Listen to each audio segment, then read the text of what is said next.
Hi, and welcome to LNA Does Odious Stuff. Hey, in this episode, I have so much cool things for you. Firstly, this tutorial is about Session View. I show you all the functions and features of Session View in detail. Cool. But also, as part of this video, I'm launching a new giveaway provided by iMusician, who's also sponsored this video. So iMusician is a music distributor, which means that they're gonna get your music into platforms like Spotify, Apple Music, and Amazon, as well as genre-specific platforms like Beatport or track stores, which are definitely good if you're an electronic musician, especially which many of you might be. So iMusician has decided to give three people will get one free album release. How cool is that?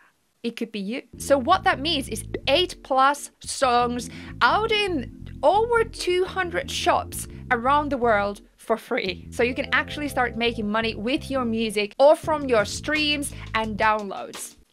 So iMusician actually offers right now one of the most fairest and the most transparent deals for distribution out there. So what they do is that they don't collect any annual fees or any hidden fees. So in this giveaway, you can win the chance to get an album for free without any recurring fees at all. And that your songs are gonna be in the shops forever. Forever. What they also do is that they also offer plans for 0% commission so that you can actually keep your hard-earned money.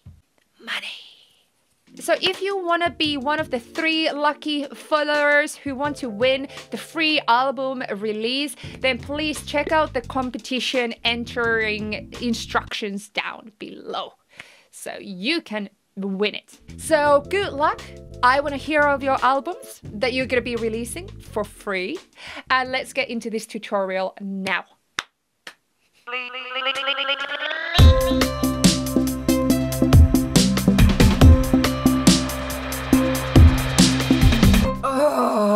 Oh my God. This is the 3rd time I'm filming this tutorial. So here we go.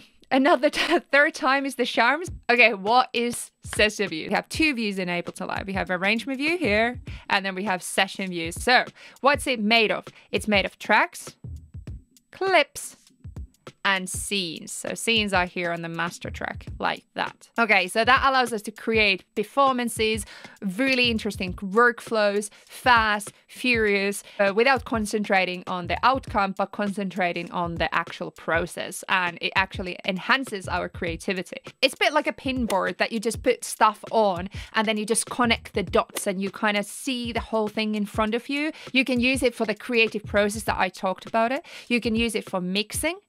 You can use it for live performance. You can use it for DJ live performance, which you can create, example, after you won the iMusician competition that we put it in the beginning. So after you have released your album, you can actually just import all the tracks that you have published or mastered in iMusician mastering service.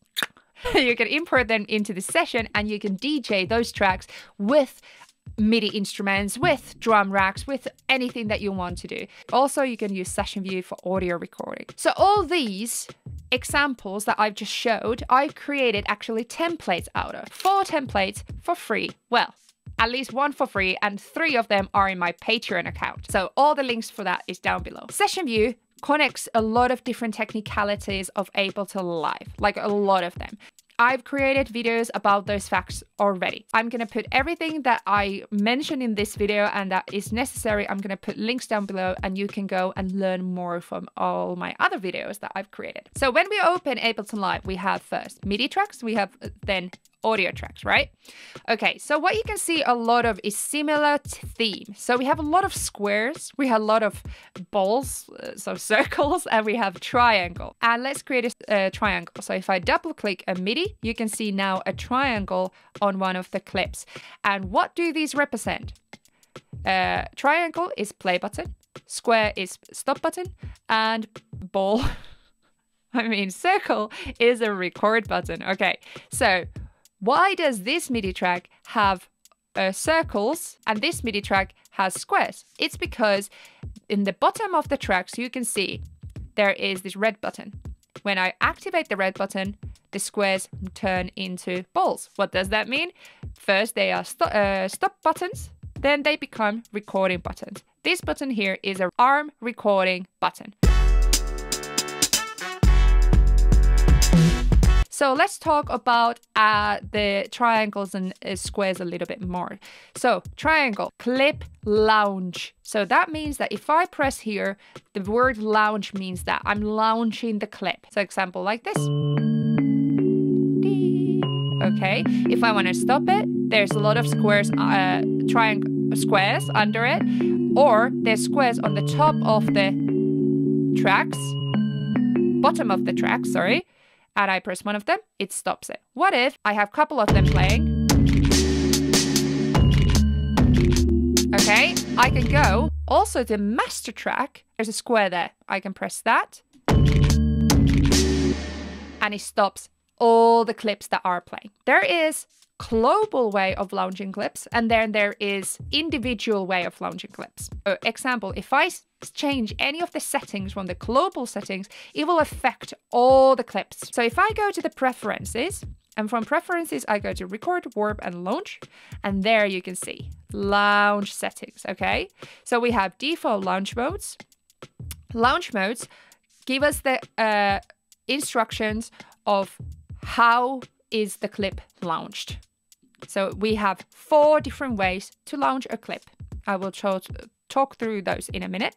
And then launch quantization give us the answer for when is the clip launched. When this is launching, how, and this is when. Okay. Then we have select on launch. So are we selecting the clip on launch? Are we select the next scene on the launch? When we are activating a new scene, is it selecting the scene as well? Start recording on scene launch. So we have any of the arm recording buttons on and we launch a new scene. Does it start recording to an empty clip when we launch it? So these settings are there for that one as well. So these are the global ones, okay? And these ones are the individual clip ones. Double click into one of these and I can go clip view here. This is the clip view. I can go to the bottom here and there's this little L. Okay, I can click that and it opens this little window that says launch. So launch mode.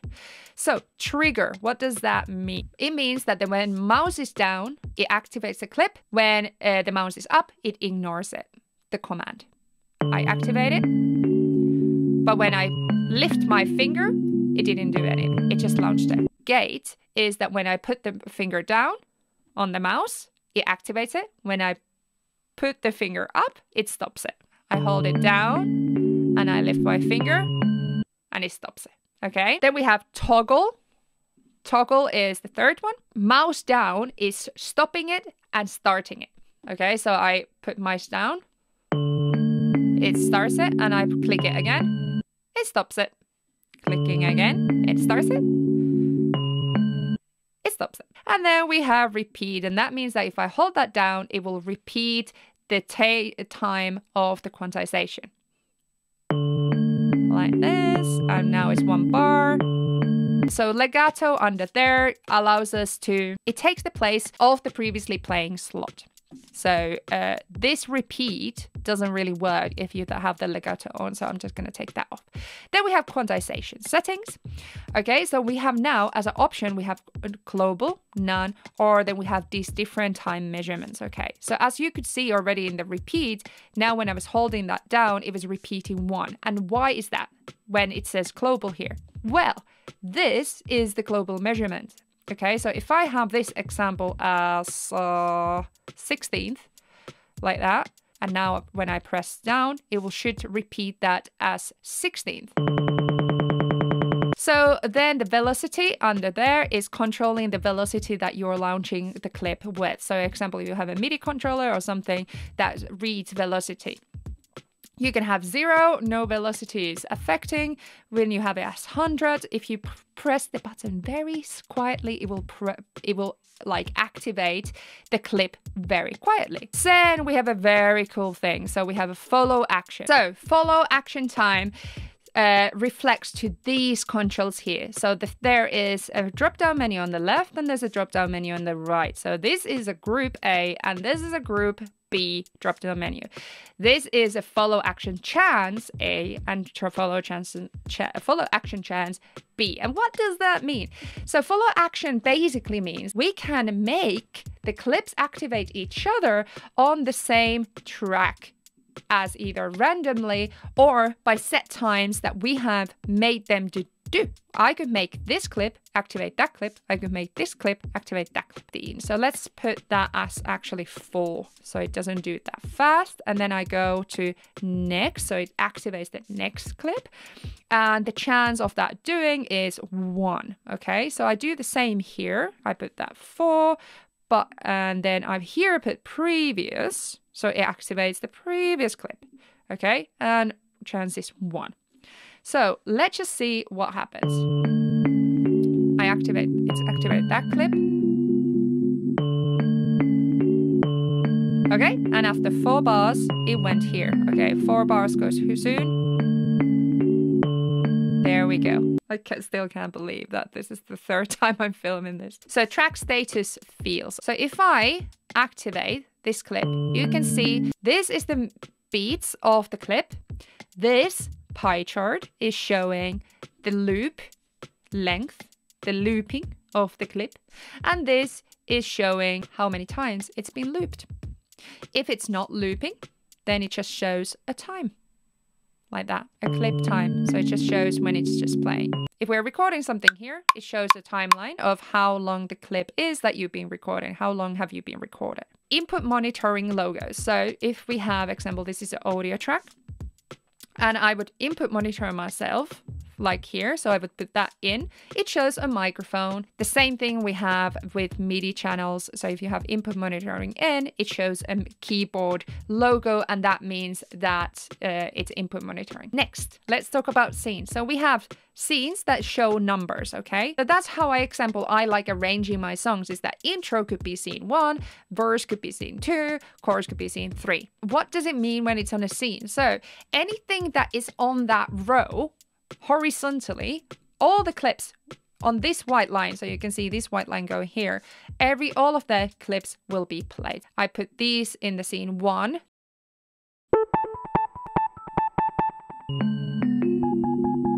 So what we can also do is we can name them. So I could just name this to intro. And how would I do that is right click, and I can just right click and then select rename. Okay, like that. And that could be verse. I can also color them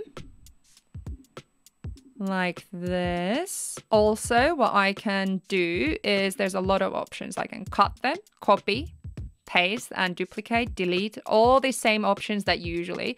I can also insert a new scene in the middle. I can duplicate. And also there's an option, capture and insert scenes. So that means that, example, if I'm just created some cool clips and I just kind of vomited all my ideas into the session view, what I can do is compare, example, how does that clip fit with this? They are in different scenes right now. I'm like, yeah, this could be a cool intro actually, okay? So what I can do is click anywhere. Just click anywhere and I can put capture and insert scene. So what it did is copied those 2 clips that I was playing and puts them in the same scene. Also, what I can do right click is edit launch tempo and edit launch time signature. So this is cool. So that means that I can have this going as 120 BPM and this going 150 BPM. Example. So how do I do that? I right click, edit launch tempo, and I put that 120, and I go edit launch tempo to the scene 2 and 150 example. There we go. So now let's see what happens. I play this. That's 120, quite slow. I go to scene 2. Okay, we can go back to 120, intro. low and it's much slow. Also, we can change the launch time signature. So when you click that, I can put that to be example 3, 4. Let's extend that so you see better. And this one I want time signature as something very crazy, 17, 5. Because you can actually get, like, it doesn't need to make sense. And then 17.5.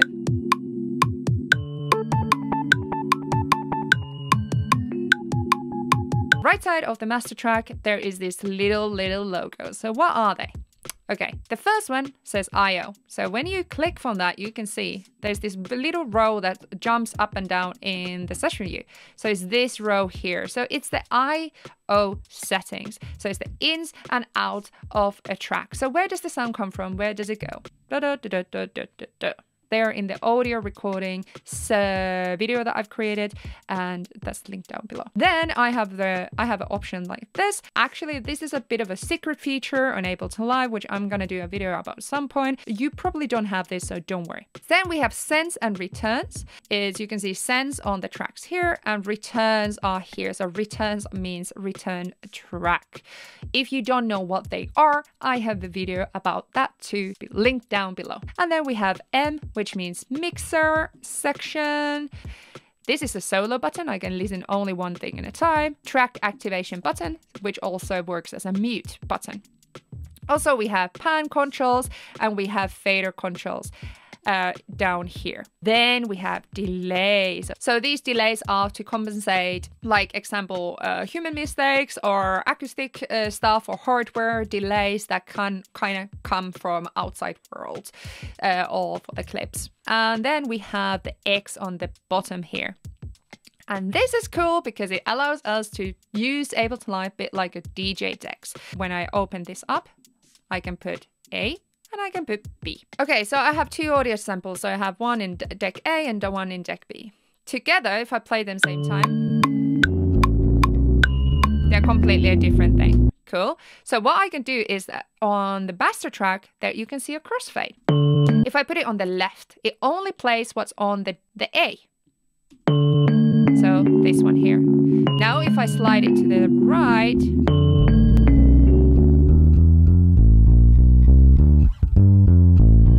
and so on. One more thing about scenes is we can actually, in this clip area, we can remove stop buttons. We are playing the scene number 3. And I want to go to scene number 4, but I don't want this green sample, I don't want it to stop when I move into another scene. The scene launching will activate the stop button, which stops this clip. So if I remove, I right click this clip here, the empty clip, I remove the stop button, it will not stop. So when I go launch 3, okay, I go to scene number 4. It's still there, it's still playing together with everything in scene 4 because there was no stop button, so it couldn't stop. We can control scenes and session view with MIDI controls as well as our computer keyboard. There's 2 places we can do that from: key mapping and MIDI mapping. Key mapping is our computer keyboard mapping. Example, for this clip there, I can put the equal sign, and when I go now away from the key mapping mode and press the equal sign, it activates that clip. There's actually new buttons that have appeared. So there's a new button called new. Also on the tracks, there's a track play button that has appeared. And also on the master track, there is a play button. There's arrows up and down, and there's a number. So this is scene selector number. There's up, down, which we can select the scenes up and down with the, up and down.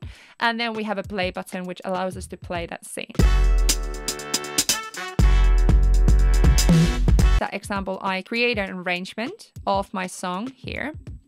I have already named some of these areas on the right. I colored them. I also went through and practiced my set.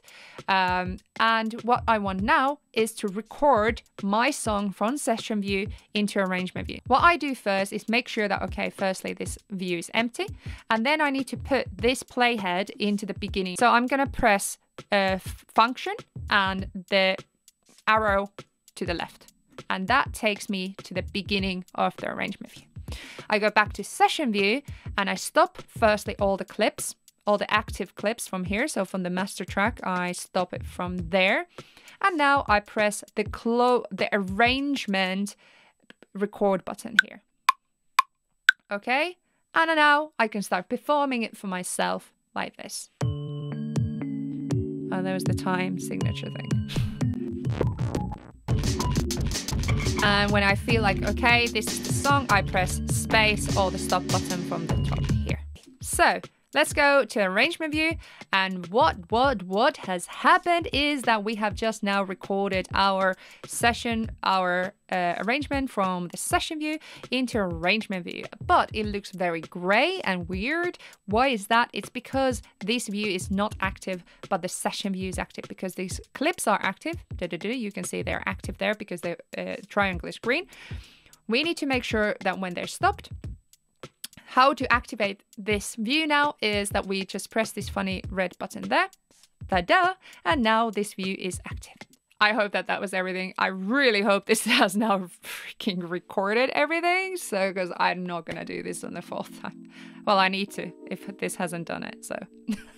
Hey, thank you so much for watching. Please check out iMusician and check out the competition rules down below so you could win one of the free album releases. Thank you, iMusician, for sponsoring this video. Thank you for being here, you lovely followers. I'll be here every single Sunday, as you know. So please subscribe to this channel, please hit the bell icon, and I'll see you here next Sunday.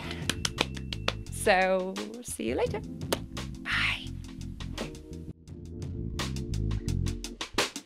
Bye.